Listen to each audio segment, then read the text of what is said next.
Alors, Christian est avec nous ce matin. Salut, Christian Page. Salut, Gino. Alors, tu vas nous parler ce matin de soucoupe volante, mais Oui. tu vas nous situer dans notre vocabulaire, dans notre lexique, comment c'est arrivé chez nous, ça, le fameux mot soucoupe volante. Je voulais pas qu'on passe le mois de juin sans te parler de cet événement qui a eu un impact important sur la culture occidentale.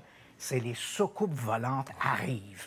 Et comment ça arrive? Hein? Ça ne se produit pas au hasard. On a une date très précise. Donc, je te replace un peu dans le contexte. Ouais. On est le 24 juin 1947 et on a un commerçant qui va de ville en ville avec son propre avion pour vendre du matériel de lutte contre les incendies. Et ce jour-là, il doit faire un envolé entre chez Alice et Yakima dans l'État de Washington. Notre bonhomme s'appelle Kenneth Arnold. Il vient de Boise, en Idaho. Et donc, il décolle de l'aéroport de chez Alice. Et là, au moment où il est en vol, il décide de faire un crochet vers le mont Rainier. On est au-dessus de la chaîne des montagnes des Cascades. Donc, il décide de se diriger vers le mont Rainier. Et là, soudain, un peu avant 15 heures, son attention est attirée par un reflet dans l'air. Il regarde, plisse les yeux, et là, il voit une armada de 9 objets. En fait, 2 lignes d'objets, un groupe de 4 et un groupe de 5 qui se déplacent sur 2 lignes. Et là, il voit que ces objets ressemblent à des croissants métalliques très, très, très brillant, probablement de l'aluminium, et au centre, on a une espèce de zone plus sombre. Donc, il voit ces objets qui se déplacent, ils se déplacent très rapidement. Comme il connaît, lui, la position de son avion, il connaît la position du mont Rainier et du mont Adams, un peu plus au nord, il calcule par triangulation le mouvement de ces objets-là, et il est étonné. Les objets se déplacent, selon son estimation, à 2400 km/h. Oh.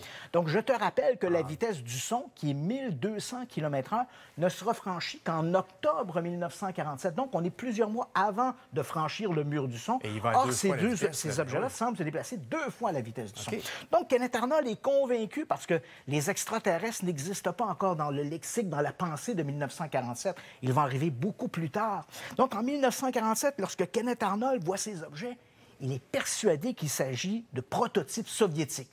Donc, il se pose à l'aéroport, parle de ça avec des collègues. Il n'est pas le seul à avoir vu des objets semblables. D'autres lui disent « Ah oui, j'en ai vu la semaine dernière, tout ça. » Il repart de là. Et le soir même, il se retrouve à Pendleton, en Oregon. Et là, il rencontre, par une série de hasards assez fortuits, il va rencontrer un journaliste qui travaille pour le East Oregonian, un petit journal local, Ouais. un type qui s'appelle Bill Beckett. Et là, il raconte son histoire à Bill Beckett. Il faut dire que Arnold, dans l'après-midi, est allé au bureau du FBI, mais ça fermait à 5 heures. Donc, si on envahit les États-Unis, mieux vaut les envahir après 5 heures. Donc, il arrive, là, il ne sait plus quoi faire. Il retourne à l'aéroport, rencontre Bill Beckett. Et là, il dit à Beckett, j'ai vu ces objets. Et là, Beckett lui dit, oui, ça ressemble à quoi? Il dit, ça ressemblait à des croissants. Ça se déplaçait très vite. Et Beckett de lui poser, mais ça se déplaçait comment? Comme un avion? Et Arnold dit non. Ça se déplaçait comme des soucoupes que l'on aurait fait ricocher sur une mare d'eau. Bill Beckett, ne faisant pas dans le détail, publie le lendemain « Un pilote a vu des soucoupes volantes ».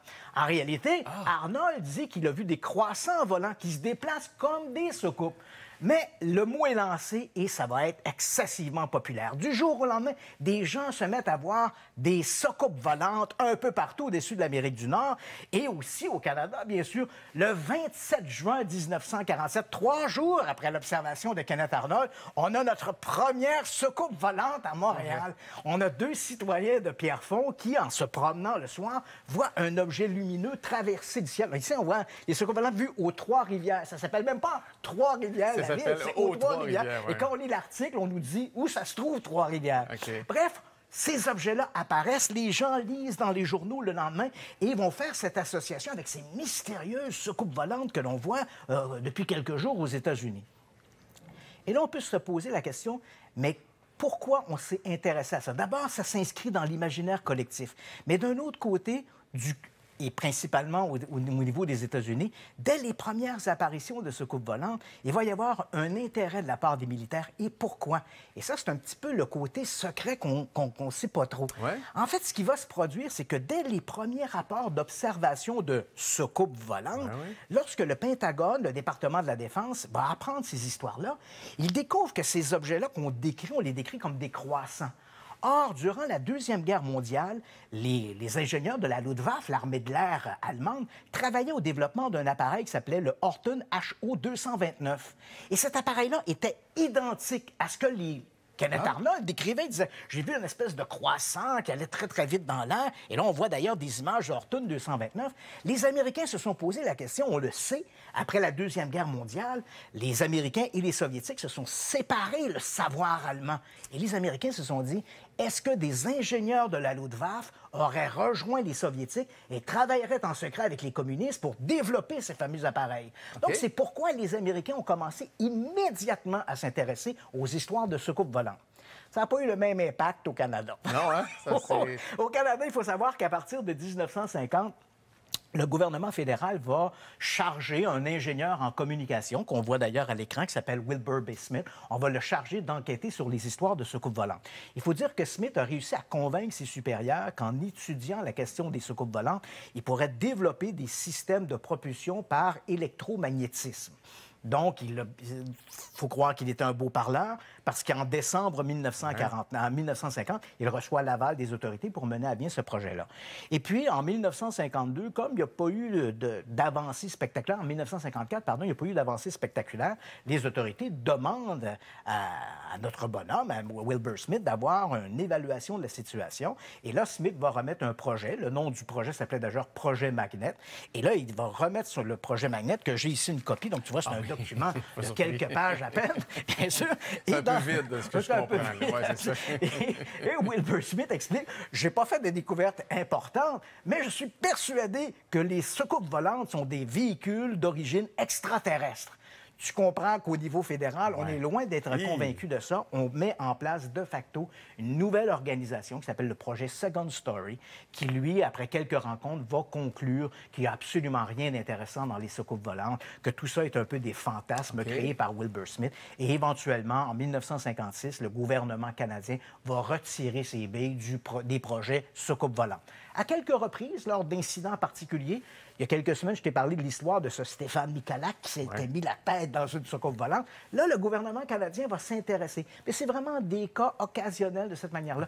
Le gouvernement canadien ne s'est jamais réintéressé à la question des soucoupes volantes. Alors que les Américains le font, eux. Voilà. Et ça, c'est un peu la question. Est-ce que ce qui se passe actuellement au niveau de l'actualité américaine va éventuellement amener le gouvernement canadien à s'intéresser à nouveau aux soucoupes volantes? J'en doute. Parce que on regarde ce qui se passe ailleurs dans le monde. C'est une grosse question américaine. Tu sais, on regarde du côté de la France, on regarde du côté des Britanniques ou de l'Espagne. Ce qui se passe actuellement aux États-Unis à propos des soucoupes volantes ou des ovnis ou des pannes, hein, comme on les appelle maintenant, c'est plutôt un bof. Tu sais, c'est comme, il y a comme, intéressant, mais sans plus. C'est vraiment... Des intérêts, quoi? Voilà, on voit vraiment que c'est une question américaine, cette question des ovnis, et ça a peu d'intérêt à l'extérieur des États-Unis.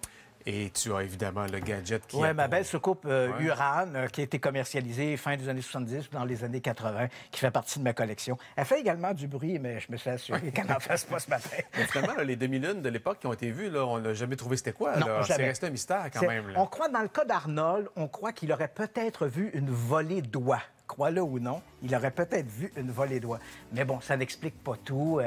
Ça reste un peu mystérieux quand même. Oui, je comprends. OK. Mais on comprend l'intérêt des Américains à cause de ce fameux avion allemand qui avait été développé. Fait que ça aurait pu s'appeler des soucoupes rebondissantes aussi, mais il a choisi soucoupes volantes. Des croissants qui se déplaçaient comme des soucoupes. Salut, merci. Salut, Gino. Michel Barrette, au retour.